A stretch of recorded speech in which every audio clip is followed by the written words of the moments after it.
പാകിസ്ഥാനുമായിട്ട് ഇന്ത്യയുടെ ഒരു ജലനയതന്ത്രം ഉണ്ടായിരുന്നു. ജലയുദ്ധത്തിന് സമാനമായ രീതിയിലേക്ക് കാര്യങ്ങൾ പോയി. ഇപ്പോൾ ഇന്ത്യയുമായിട്ട് ഉടക്കി നിൽക്കുന്ന ബംഗ്ലാദേശിനോട് കൂടി ഒരു ജലയുദ്ധത്തിനുള്ള സാധ്യതകൾ ഒരുങ്ങുന്നുണ്ട്. ജലബോംബ് ഇടുമോ മോദി? സാധ്യത സാധ്യത വളരെ കൂടുതലാണ്. പക്ഷേ പാകിസ്ഥാനിലെ 17 കോടി ജനങ്ങൾക്ക് കുടിവെള്ളം, കൃഷി ഇവ നിർവഹിക്കണമെങ്കിൽ ഗംഗാ നദിയിലെ ജലം, ബംഗ്ലാദേശിലെ ജനങ്ങൾക്ക് ബംഗ്ലാദേശിൽ അതിനെ പത്മ നദി എന്നാണ് വിളിക്കുന്നത്. ആ ജലം ഇന്ത്യ കെട്ടി നിർത്തിയാൽ അവർ വരണ്ടു പോകും, വെള്ളം കുടിക്കാതെ ചത്തുപോകും. അപ്പോൾ അത് അതീവ ഗുരുതരമായൊരു മാനുഷിക പ്രശ്നം ആയിട്ട് ഉയർത്താനായിട്ട് ബംഗ്ലാദേശിലെ ഭരണാധികാരികൾ ശ്രമിക്കുന്നുണ്ട്. അവർ 1996 ഇന്ത്യയും ബംഗ്ലാദേശും തമ്മിൽ, അന്ന് ഷെയ്ഖ് ഹസീന അവിടെ ഭരണാധികാരിയായിരിക്കുമ്പോൾ ഒരു എഗ്രിമെൻ്റ് ഉണ്ടാക്കിയിരുന്നു ഇന്ത്യ. ആ എഗ്രിമെൻറ്റിൻ്റെ കാലാവധി ഈ ഡിസംബറിൽ തീരുകയാണ്. അതുകൊണ്ട് അത് പുതുക്കണം.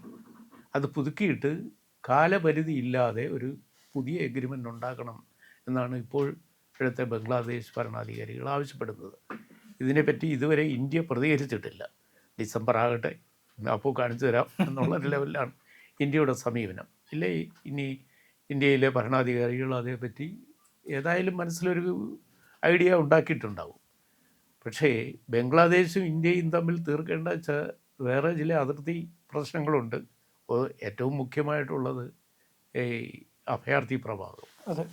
അത് നമ്മുടെ സോഷ്യോ എക്കണോമി, പൊളിറ്റിക്സ് അടക്കം ബാധിക്കപ്പെട്ട ഒരു പ്രശ്നമാണ്. ഇപ്പോൾ ആസാമിലും വെസ്റ്റ് ബംഗാളിലും ഇലക്ഷൻ നടത്തുമ്പോൾ നമ്മൾ കണ്ടു, നമ്മൾ SIR കൊണ്ടുവന്ന് തന്നെ ഈ നുഴഞ്ഞുകയറ്റക്കാർക്ക് വോട്ടവകാശം കൊടുത്ത് അവിടെ ഒരു കൃത്രിമ ജനാധിപത്യം ഉണ്ടാക്കാൻ മമതാ ബാനർജി ശ്രമിച്ചതിനെ തകർത്തതാണ്. അപ്പോൾ അത് തകർത്തുകൊണ്ടാണ് അവിടെ ജനാധിപത്യ വ്യവസ്ഥയിൽ തെരഞ്ഞെടുപ്പ് നടന്നതും പുതിയൊരു സർക്കാർ വന്നത്. അപ്പോൾ അതുപോലെ ബംഗ്ലാദേശുമായി ഇന്ത്യക്ക് തീർക്കേണ്ട അനേകം പ്രശ്നങ്ങളുണ്ട്. അനധികൃതമായി വന്ന് ഇന്ത്യയിൽ താമസിക്കുന്ന ഈ കുടിയേറ്റക്കാരെ മുഴുവനും അവരുടെ രാജ്യത്തേക്ക് തിരിച്ചു കൊണ്ടുപോകണം. അതിനെ ഏറ്റെടുക്കാൻ ബംഗ്ലാദേശ് തയ്യാറാകണം. അപ്പോൾ അതും ഈ ജലക്കരാറിൻ്റെ പ്രശ്നത്തിൻ്റെ ചർച്ചയ്ക്കിടയിൽ ഉയർന്നു വരാൻ സാധ്യത വളരെ കൂടുതലാണ്. ഈ ബരാക്ക ഇഷ്യൂ എന്ന് പറയുന്ന ബരാക്ക ബാരേജ് എന്നാണ് അതിനെ പണ്ടേ പറയുന്നത്. അത് ഇന്ത്യയിൽ ഗംഗാജലം തടഞ്ഞു നിർത്തി അണകെട്ടി തിരിച്ച് ഇന്ത്യക്ക് ജലസേചന സൗകര്യം ഒരുക്കുന്നതിനുള്ള ഒരു പദ്ധതിയാണ്. ബരാക്ക ബാരേജിലാണ് നമ്മുടെ മലയാളത്തിലെ പ്രശസ്തനായ എഴുത്തുകാരൻ ആനന്ദ് ആൾക്കൂട്ടവും മരണ സർട്ടിഫിക്കറ്റും മരുഭൂമികൾ ഉണ്ടാകുന്നത് എന്നിങ്ങനെയുള്ള കൃതികളൊക്കെ എഴുതിയ പ്രശസ്തനായ ആനന്ദ് വർക്ക് ചെയ്ത് അവിടെ എൻജിനീയറായിട്ട്. അപ്പോൾ ആ ബരാക്ക ബാരേജിലെ പശ്ചാത്തലത്തിലാണ് അദ്ദേഹം അദ്ദേഹത്തിൻ്റെ രണ്ടാമത്തെ നോവൽ മരണ സർട്ടിഫിക്കറ്റിൽ പരാമർശിക്കുന്നുണ്ട്. അതിൻ്റെ പശ്ചാത്തലത്തിലാണ് അത് വിവരിച്ച് പോയിട്ടുള്ളത്. നമ്മളത് വായിക്കുമ്പോഴേ ഈ ജലക്കരാർ ഇപ്പോൾ ഓർക്കുമ്പോൾ അതും കൂടി ഓർക്കുന്നത് നന്നായിരിക്കും. അപ്പോൾ ആ തരത്തിൽ മലയാളികൾക്ക് പരിചിതമായ ഒരു പ്രയോഗമാണിത്. അതിൻ്റെ കാലാവധി ബംഗ്ലാദേശും ഇന്ത്യയുമായിട്ടുണ്ടാക്കിയിരിക്കുന്ന കാലാവധി ഇപ്പോൾ തീരാൻ പോകുന്നു ഡിസംബറിൽ. അത് പുതുക്കണമെന്ന് അവിടുത്തെ ഒരു മന്ത്രി പറഞ്ഞതായിട്ടാണ് വാർത്ത കണ്ടത്. അപ്പോൾ ഇന്ത്യ ഗവൺമെൻറ് ഏത് തരത്തിലായിരിക്കും ഇത് ഡീൽ ചെയ്യാൻ പോകുന്നത്? നമ്മൾ നേരത്തെ പറഞ്ഞ പോലെ ഈ ബംഗ്ലാദേശുമായി തീർക്കേണ്ട ഒട്ടേറെ പ്രശ്നങ്ങളുണ്ട്. ഒന്ന്, ബംഗ്ലാദേശിലെ ന്യൂനപക്ഷമായ ഹിന്ദു സമൂഹത്തിന് എതിരെ അവിടെ നടക്കുന്ന അതിക്രമങ്ങളും കൊലപാതകങ്ങളും അത് അവസാനിപ്പിക്കണമെന്ന് ഇന്ത്യ പലതവണ താക്കീത് ചെയ്തിട്ടുണ്ട്.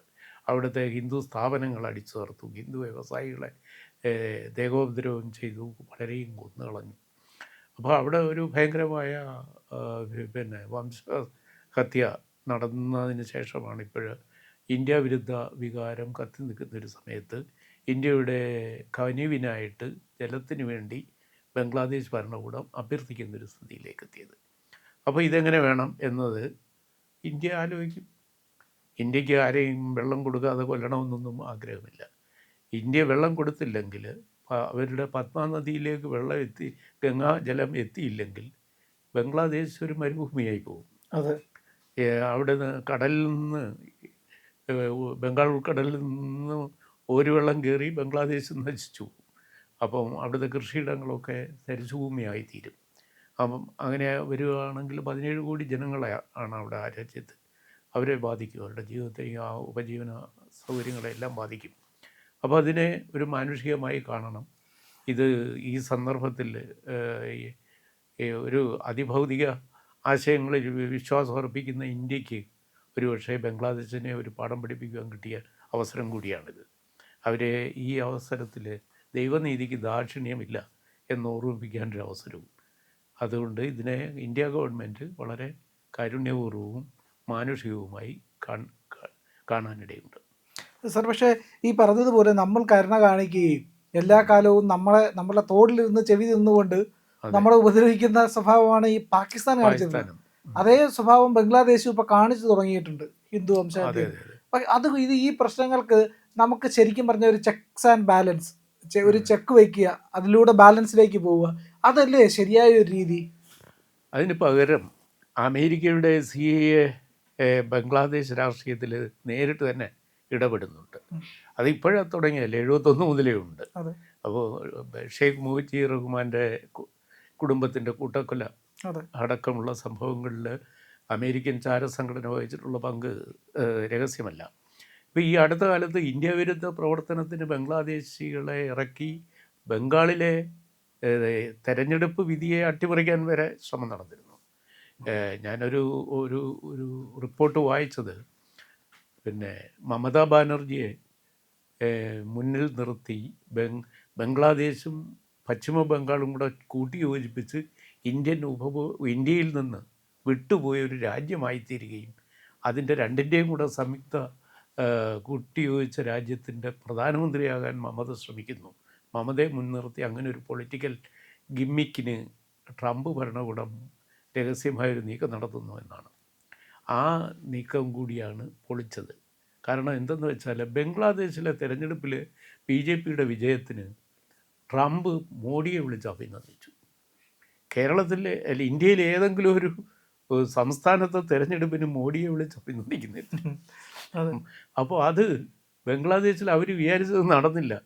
അവിടെ പശ്ചിമ ബംഗാളിൽ അതെ, പശ്ചിമ ബംഗാളിൽ മമത ജയിച്ചു വരികയാണെങ്കിൽ ഇന്ത്യയിൽ നിന്ന് വിട്ടുപോയിട്ട് ബംഗ്ലാദേശുമായിട്ട് ചേർത്തിട്ട് മമത രണ്ടിൻ്റെയും കൂടെ പ്രധാനമന്ത്രിയാകാനാണ് ശ്രമിച്ചത്. ഒരു ഇൻഡിപെൻഡൻറ്റ് എൻറ്റിറ്റി ഉണ്ടാക്കാനാണ്, റിപ്പബ്ലിക് ഓഫ് ബംഗ്ലാദേശ്. ബംഗാളോട് വിശാല ബംഗാൾ, പഴയ വിശാല ബംഗാൾ ഒന്നിച്ചു കൊണ്ടുവന്നു. അങ്ങനെ ഒരു പ്ലോട്ട് പോലും ഇന്ത്യയെ വിഭജിക്കുവാനുള്ള ഒരു ശ്രമം നടന്നിരുന്നു. അത് അവിശ്വസനീയമല്ല ആ റിപ്പോർട്ട്. അപ്പോൾ കഴിഞ്ഞ നിയമസഭാ തെരഞ്ഞെടുപ്പിൽ നമ്മൾ 9-ാം തീയതിയിലെ ആ വിധിയും കൂടെ കണ്ടപ്പോൾ നമുക്കിത് മനസ്സിലായി. കാരണം ഏത് കന്നന്തിരിവും കാണിക്കും. അത് ഇപ്പോൾ പാകിസ്ഥാനെ ദുർബലമാക്കിയിട്ട് ഇന്ത്യക്കെതിരെ തിരിക്കുന്നു.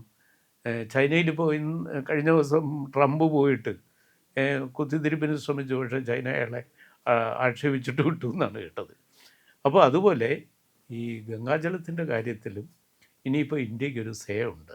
ബംഗ്ലാദേശിന് ഡിസംബറിനോടെ അത് പുതുക്കി കൊടുക്കണം, ഇല്ലെങ്കിൽ ബംഗ്ലാദേശിൻ്റെ വെള്ളം കൂടി മുട്ടും. പ്രിയപ്പെട്ട പ്രേക്ഷകരെ, മറ്റുള്ളവർ പറയാത്ത വാർത്തകളാണ് നിങ്ങളിലേക്ക് ഇന്ത്യ ലൈവ് എത്തിക്കുന്നത്. നമ്മുടെ ചാനൽ ഇതുവരെ സബ്സ്ക്രൈബ് ചെയ്തിട്ടില്ല എങ്കിൽ ഉറപ്പായിട്ടും ഇപ്പോൾ തന്നെ ചെയ്യണം.